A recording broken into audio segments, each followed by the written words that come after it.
Welcome to This Explainer. Today, we're jumping straight into a really fascinating concept, the idea that failure actually isn't an accident. We normally think of failure as just bad luck, right? Like something that just happens to us.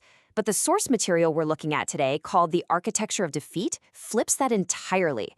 It shows us that failure is, quite literally, something we actively built. So here is the agenda and how we're going to break this down. 1. Designing your own downfall. 2. The foundation of bad beliefs. 3. The framework of inaction. 4. The facade of entitlement. 5. The decay of daily habits. And finally, 6. Tearing down the blueprint. Okay, let's get into Section 1, Designing Your Own Downfall. We've got to start by realizing this path to failure is a totally systematic, deliberate process. The source points out that we build this defeat brick by brick through our daily choices, specifically by making excuses, constantly avoiding things, and lacking discipline. It's not just one big mistake. It's a full-blown construction project. Moving right along to Section 2, the foundation of bad beliefs. Every bad building starts with a weak base, right? And in our lives, this foundation is entirely mental. The source lists giving weight to negative self-talk and fixating on our weaknesses as the literal foundation of failure. I mean, ask yourself, are you laying these exact bricks right now? Because if you fundamentally believe you're not enough or that you just don't deserve better things in life, every single floor you try to build above that is structurally doomed to collapse. Which brings us to Section 3, the framework of inaction. Once that terrible foundation is poured, we start putting up the framing. And we do this first by dodging struggle. We see a steep hill or a really tough project, and instead of tackling it to build resilience, we just walk the other way. And avoiding struggle quickly turns into avoiding pain. We actively run from anything that hurts our ego or demands real, exhausting effort. We treat all pain like it's a bad thing, totally forgetting that there's productive pain that actually leads directly to growth.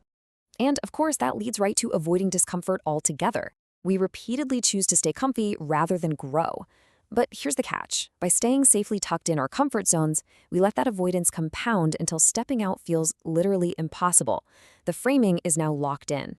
Now, this is fascinating. The source outlines the exact sequence of this inaction. It's basically a 4-step downward spiral. Step 1, we validate our laziness. Step 2, we start constantly choosing the easy shortcuts. Step 3, we actually postpone the truly important, urgent stuff. And then step 4, the ultimate structural failure, we just stop showing up entirely and give up. All right, on to Section 4, the facade of entitlement. To protect this failing structure we've just built out of pure inaction, we throw up a fake front to deflect responsibility. We construct this massive wall of mental gymnastics, obsessing over excuses. We fabricate these totally lame reasons for not taking action. Like, blaming your Wi-Fi for why you haven't started that business. We're basically polishing the outside of a building that is completely hollow inside. And this chart perfectly captures that entitlement facade. Look at this imbalance, giving absolutely nothing, but always expecting a massive return. You literally cannot expect wealth or happiness if your actual physical and mental output is sitting right at zero. It's just not going to happen. So instead of owning up to that lack of effort, we shift the blame. The source highlights how we fall into complaining and blaming everyone else for what happens in our lives. We actually convince ourselves the world owes us a favor. It's the ultimate defense mechanism against doing the hard work. Next up is Section 5, the decay of daily habits. With a terrible foundation and a fake facade, the inside of our lives starts to rot. And it starts with a simple choice we make over and over.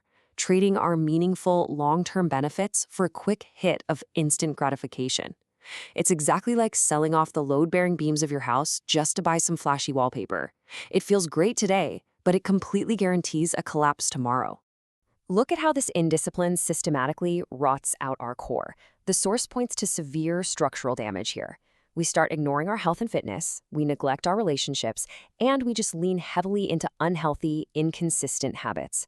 When the daily habits fail, the entire architecture of your life just starts to sag. As that decay really sets in, we fall into the trap of obsessively comparing our material wealth to others. And the text specifically notes that this kind of comparison leads straight to terrible decisions. We lose our integrity because we simply will not walk the talk.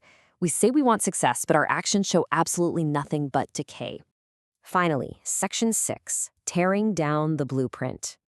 Recognizing this whole architecture of defeat is the absolute first step to picking up a sledgehammer and tearing it down.